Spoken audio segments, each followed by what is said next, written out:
Hi friends, welcome back to my channel. ಇದು ನಾನು ಹಿಂದೆ ಒಂದು ವೀಡಿಯೋ ಹಾಕಿದ್ನಲ್ಲ, ಅದರದ್ದೇ ಕಂಟಿನ್ಯೂಷನ್ ವ್ಲಾಗ್ ಇದು. ಇದು ನೋಡ್ತಾ ಇರ್ಬೋದು, ಇದು ಗೀಬಾಲು. ಇದು ನನ್ನ ತಂಗಿ ರೋಡಲ್ಲಿ ಪಕ್ಕದಲ್ಲೇ ಇರೋದು. ಅಲ್ಲಿ ನನ್ನ ತಂಗಿ ಮೈದನ ಇದ್ದಾರೆ, ಅವರು ತಂದು ಕೊಟ್ಟಿದ್ರು. ಅವ್ರ ಹಸು ಏನೋ ಕರು ಹಾಕಿದೆ ಅಂತ ಗಿಣ್ಣದಲನ ತಂದು ಕೊಟ್ಟಿದ್ರು. ಅದಕ್ಕೆ ಅದನ್ನು ಅಮ್ಮ ಊರಿಗೆ ತಗೊಂಡೋಗ್ತೀನಿ ನಾನು ಅಂತ ತೊಗೊಂಡೋಗ್ತಾ ಇತ್ತು. ಇದು ಮರುದಿನ ಅಮ್ಮ ಊರಿಗೆ ಹೊರಟಿತ್ತು. ಮಕ್ಕಳನ್ನ ಕರ್ಕೊಂಡು ಊರಿಗೆ ರಜೆ ಇದೆಯಲ್ಲ ಸ್ಕೂಲು, ಅದಕ್ಕೋಸ್ಕರ ಮಕ್ಕಳನ್ನ ಕರ್ಕೊಂಡು ಹೋಗ್ತೀನಿ ಅಂತ ಹೊರಟಿತ್ತು. ಇಲ್ಲಿ ನೋಡ್ತಿರ್ಬೋದು, ಅವರಿಗೆ ಊಟ ಮಾಡಿಸ್ತಾ ಇದ್ದೆ. ಬಸ್ಸಿಗೆ ಬೇರೆ ಟೈಮ್ ಆಗಿತ್ತು, ಬೇಗ ಅಂತ. ಏನೋ ತಿಂಡಿ ಏನೋ ಅಡುಗೆನೂ ಮಾಡಿರಲಿಲ್ಲ, ಟೈಮ್ ಆಗಿತ್ತು ಅಂತ ಅನ್ನ ಮಾಡಿಬಿಟ್ಟು ಮೊಸರು ತಂದು ಅದನ್ನೇ ಮೊಸರನ್ನ ಊಟ ಮಾಡಿಸ್ತೀನಿ. ಅಮ್ಮನೂ ಸ್ವಲ್ಪ ಮೊಸರನ್ನ ಊಟ ಮಾಡ್ತು. ಆಮೇಲೆ ದೊಡ್ಡವಳಿಗೂ ಅಷ್ಟೇ ಮೊಸರನ್ನ ಊಟ ಮಾಡಿಸ್ತಾಯಿದ್ದೀನಿ. ಇಲ್ಲೇನೆಂದರೆ ನಮ್ಮನೆ ಮೊಸರು ತಂದರೆ ಇಬ್ಬರಿಗೂ ಮೊಸರನ್ನದಲ್ಲೂ ನಾನು ಡಿಫ್ರೆಂಟಾಗಿ ಮಾಡಬೇಕು. ಯಾಕೆಂದರೆ ಚಿಕ್ಕವಳಿಗೆ ಒಗ್ಗರಣೆ ಹಾಕಿರೋ ಮೊಸರನ್ನ ಅಂದರೆ ಇಷ್ಟ ಆಗೋಲ್ಲ, ದೊಡ್ಡವಳಿಗೆ ಸಕ್ಕರೆ ಹಾಕಿ ಮೊಸರನ್ನ ಹಾಕಿರೋದು ಅಂದರೆ ಇಷ್ಟ ಆಗೋಲ್ಲ.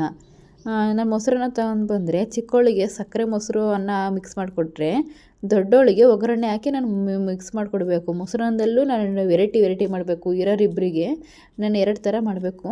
ಆಮೇಲೆ ಇಲ್ಲಿ ಅಲ್ದಿದ್ರೆ ಟೈಮ್ ಆಗಿತ್ತು, 10 ಗಂಟೆನೇ ಆಗಿತ್ತು, ಬಸ್ ಬರುತ್ತೆ ಇವಾಗ ಅಂತ ಅಮ್ಮ ನೋಡಿ ಒಬ್ಬರನ್ನ ಕರ್ಕೊಂಡು ಬ್ಯಾಗೆಲ್ಲ ತಗೊಂಡು ಹೋಗ್ತಾಯಿದ್ದೆ. ಮತ್ತು ಇನ್ನೂ ನನ್ನ ಕೈಲೊಂದು ಬ್ಯಾಗ್ ಇತ್ತು, ಲಗೇಜು. ಅದನ್ನೇ ಕೇಳ್ತಾ ಇದ್ದೆ, ಇವನ್ನೆಲ್ಲ ತೊಗೊಂಡು ಅವರಿಬ್ರು ಅಲ್ಲಿ ದಾಟಿಸ್ಕೊಂಡು ಹೆಂಗೆ ಹೋಗ್ತೀಯಾ ಅಂತ ಕೇಳ್ತಾ ಇದ್ದೆ. ಅಮ್ಮನ ಮಾತಾಡ್ಸ್ಕೊಂಡು ಹೋಗ್ತಾಯಿದ್ದೀನಿ.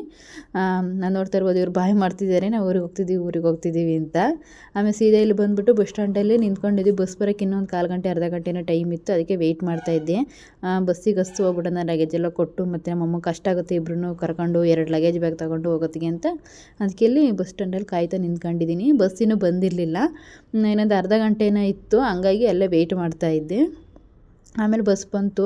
ಆಮೇಲೆ ಇವ್ರನ್ನೆಲ್ಲ ಹತ್ತಿಸ್ಬಿಟ್ಟು ಬಾಯ್ ಮಾಡಿಬಿಟ್ಟು ನಾನು ಸೀದಾ ಮನೆಗೆ ಹೋಗೋಣ ಅಂತ ಮನೆಗೆ ಹೋಗ್ತಾಯಿದ್ದೀನಿ. ಮನೆಗೆ ಹೋಗೋಣ ಅಂದ್ಕೊಂಡೆ.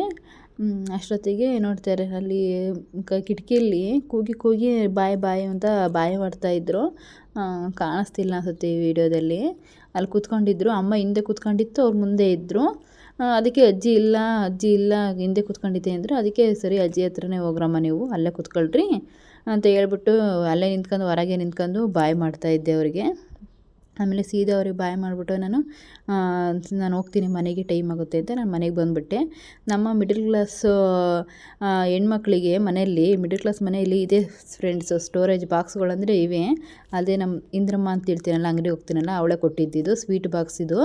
ಅದರಲ್ಲಿ ಏನೂ ಆಗಿಲ್ಲ. ತುಂಬ ಥ್ಯಾಂಕ್ ಯು ಸೋ ಮಚ್. ಸಿಕ್ಕಾಪಟ್ಟೆ ಖುಷಿಯಾಗಿದೆ. ನನಗೆ ಏನು ಮಾತಾಡ್ಬೇಕಂತ ಗೊತ್ತಾಗ್ತಾ ಇಲ್ಲ. ತುಂಬ ಥ್ಯಾಂಕ್ಸ್. ಅದನ್ನು ನೀಟಾಗಿ ತೊಳ್ಕೊಬೇಕು ಅಷ್ಟೇ. ಅದು ತೊಳ್ಕೊಂಡು ಇದರಲ್ಲಿ ಕಾಳುಗಳನ್ನೆಲ್ಲ ಹಾಕಿಟ್ಕೊ, ಏನಾರು ಯೂಸ್ ಬರುತ್ತೆ ಅಂತ ಕೊಟ್ಟಿದ್ಲು. ಆಮೇಲೆ ಸ್ವಲ್ಪ ಹೊತ್ತು ಇತ್ತು, ಸಂಜೆ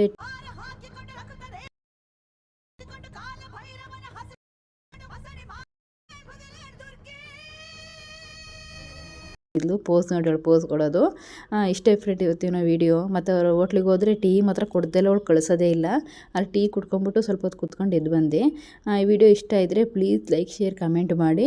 ಹಾಗೆ ಯಾರೆಲ್ಲ ಸಬ್ಸ್ಕ್ರೈಬ್ ಮಾಡಿಲ್ಲ ಪ್ಲೀಸ್ ಸಬ್ಸ್ಕ್ರೈಬ್ ಮಾಡಿ ಫ್ರೆಂಡ್ಸ್. ನಾಳೆ ಮತ್ತೆ ಒಂದು ವೀಡಿಯೋದಲ್ಲಿ ಸಿಗ್ತೀನಿ. ಬಾಯ್.